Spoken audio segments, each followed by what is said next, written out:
a quick something about him before I play the song. For one thing, when I was a kid, I was completely convinced that he'd actually made the money to bring our family over from Europe generations ago by being a very special kind of actor who specialized in playing rhinoceroses on stage in Europe. And I kind of imagine him having this amazing rhinoceros costume and perfecting the movements of the rhinoceros and just becoming so good that whenever a rhinoceros was called upon on stage in Europe, they would immediately call for him. And part of it was that I played a tree in a school play once, and so I had that conception of how actors got work. And then, secondly, I'm pretty sure I've been unable to get my grandmother to speak about this, but I'm pretty sure I overheard someone say, and I think it was her, but disapprovingly, that my great-grandfather had been a stage hypnotist, and that's how he'd made the money to bring the family over. And hypnotist, hip-hop. Anyway, I probably didn't have to tell you that. But these are the sorts of things that he used to do, just to give you a quick sense of his character.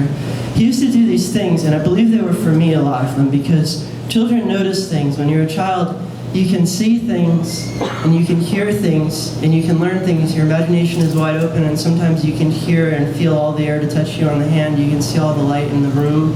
You can see the nature of the light in the room and different things that it does. And so he would do these things that while he was talking to the adults and holding their attention, and they had no idea, he'd play these little games. The first thing was I noticed that my great-grandfather didn't have a shadow. My great-grandfather never had a shadow.